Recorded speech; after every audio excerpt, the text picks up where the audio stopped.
नमस्कार दोस्तों, नॉलेज अब में आप सबका स्वागत है। जैसा कि आज एग्ज़ाम था मेरा आईबीपीएस पीओपी का पहला अटेम्प्ट पहला शिफ्ट में। तो चलिए एनालिसिस करते हैं। सबसे पहले इंग्लिश की बात करते हैं। इंग्लिश में आपका आरसी था। आरसी में आपका 2 वोकैब था।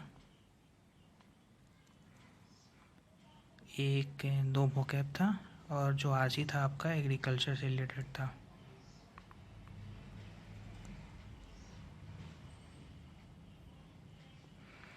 और आपका पेरा जंबल था।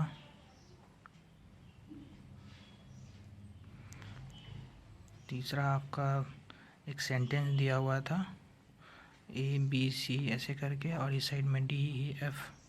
आपको कंपेयर बताना था कि किस कौन सा सेंटेंस का किसके साथ लिंक है। ये था आपका 5 क्वेश्चन। पेरा जंबल आपका शायद 5 से 6 क्वेश्चन था। एग्रीकल्चर से रिलेटेड आरसी था, तो ठीक है। और आपका जो दूसरा पैटर्न था वो था एक सेंटेंस दिया हुआ था। सेंटेंस आपका स्लैश में दिया हुआ था। ये वर्ड एक यहाँ पे बोल्ड में मार्क किया हुआ था ऐसे ऐसे।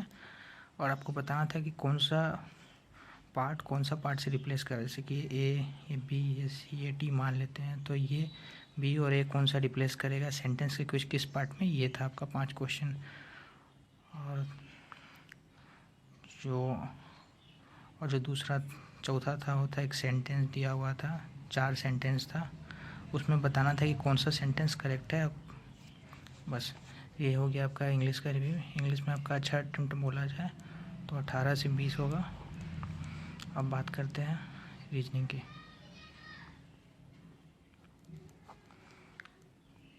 रीजनिंग में आपका जो मुझे याद है 6 लोग थे। पैरेलल अरेंजमेंट का क्वेश्चन था।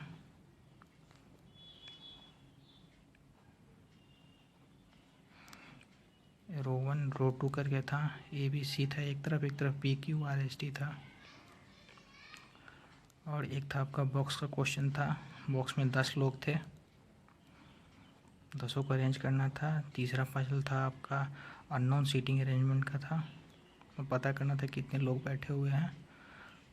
और आपका और एक जो पजल था वो था आपका मंथ बेस्ड। ये शायद 7 वेरिएबल के थे। और एक था आपका कंपेयरिंग वाले पजल, जिसमें बताना था कि 6 वेरिएबल दिया हुआ था और उनको बताना था कौन सा ग्रेटर स्मॉलर है, और फिर उनका वैल्यू दिया हुआ था और उसको ऐड करके बताना था किसका किसमें कौन सा आंसर है।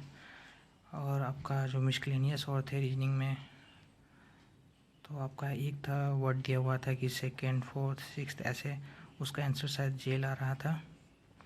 और एक था आपका ऑड वन आउट, जो कि इस टाइप में रहता है, CZ भी इस टाइप में था, ऑड वन आउट। और आपका एक सिंगल क्वेश्चन टाइप था। 2 पजल था जो सिंगल क्वेश्चन जैसा था। एक में था आपका 6 लोग बैठे हुए थे और एक मुझे ठीक से याद नहीं। तो ये हो गया आपके रीजनिंग में जो सवाल पूछे गए थे, जो मुझे याद है मैंने बता दिया। और अब मैथ्स की बात करते हैं। मैथ्स में सबसे पहले DI की बात करते हैं, जो कि सबसे ज़्यादा टफ आया था। DI में आपका एक DI था, उसमें ऐसे दिया हुआ था, पॉइंट ऐसे दिया हुआ था, और यहाँ पे रेट का वैल्यू दिया हुआ था ABC जो भी आप मान लें। और इधर आपका टाइम पीरियड दिया हुआ था 2 ईयर्स 3 ईयर्स ऐसे। और क्वेश्चन इस बेसिस पे थे। और ये टफ नहीं था उतना, लेकिन हाँ ये मॉडरेट था। और दूसरा जो DI था वो DI था आपका 3 वेरिएबल्स थे ABC। यहाँ पे आपका था मॉक टेस्ट और यहाँ पे था एक्चुअल टेस्ट। मॉक टेस्ट में उनको कितना मार्क्स आया हुआ है तीनों का ये दिया हुआ था, यहाँ पे दिया हुआ था। और यहाँ पे था percentage of correct questions in actual test, तो यहाँ पे 20-30 जो भी। और ये जो DI था सबसे हार्ड लगा मुझे। इसका क्वेश्चन जो पूछा गया था 5 काफ़ी टफ था। वो सब समझ में ही नहीं आ रहा था, बहुत सारे क्वेश्चंस। तो ये दोनों DI टफ थे। और एक था आपका केसलेट जो मैंने पढ़ा नहीं। और मिसिंग सीरीज़ था आपका 5।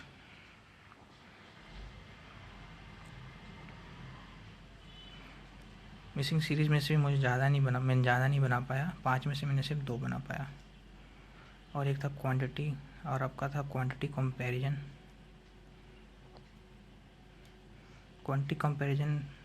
आसान था, ये उतना टफ नहीं था। और मिसक्लेनियस क्वेश्चंस थे।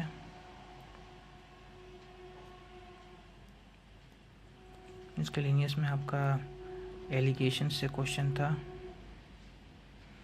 एजेस से क्वेश्चन था, एजेस से शायद था, एक एजेस से क्वेश्चन था, टाइम एंड वर्क के था। टाइम एंड वर्क से आपका ए प्लस बी दिया हुआ था, बी प्लस ए सी प्लस ए दिया हुआ था, और ए प्लस बी प्लस सी का निकालना था।